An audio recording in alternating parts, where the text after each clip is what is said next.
husgahan ng isang tao sa sabi-sabi lamang ng iba. Hindi lahat ng naririnig mo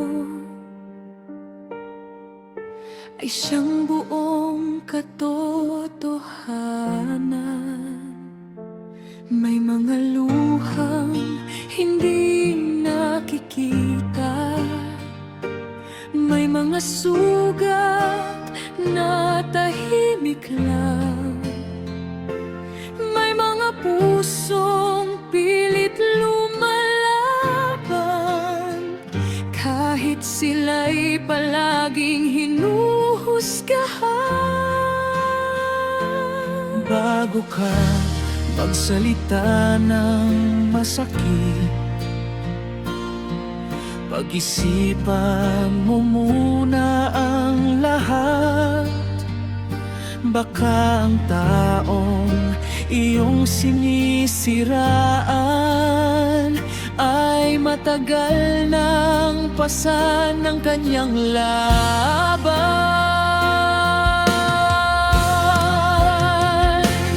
Huwag mong husgahan ang isang tao,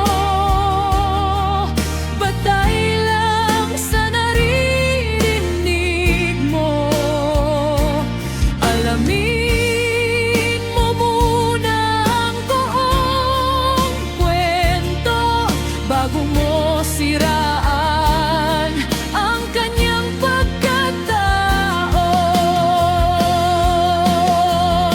Hindi mo alam ang kanyang dinaanan, mga gabing puno ng kalungkutan.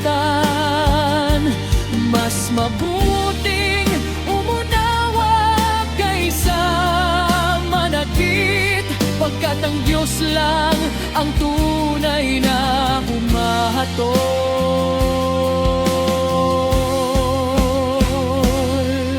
Ang tsismis ay parang apoy, mabilis kumalat at sumunod. Ngunit ang katotohanan ay darating, at lahat ng lihim ay mabubunyag din. Kung respeto ang ating ibibigay, kapayapaan ang ating makakamtan. Sa bawat salitang ating bibigkasin, pag-ibig sana ang manaig.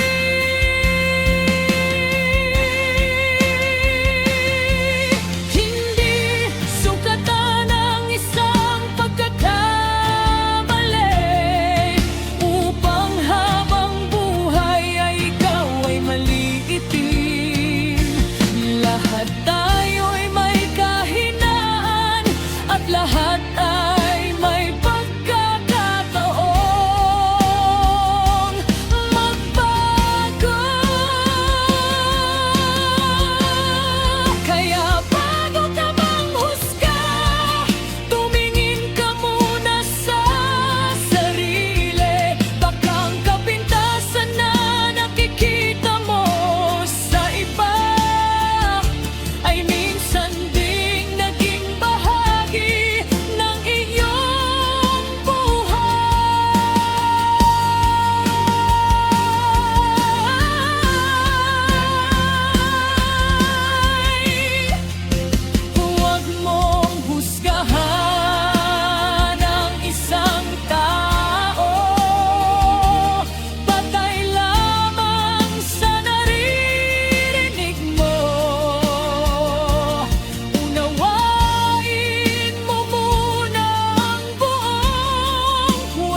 mahal, huwag manghusga. Magpatawad, huwag manira. Sa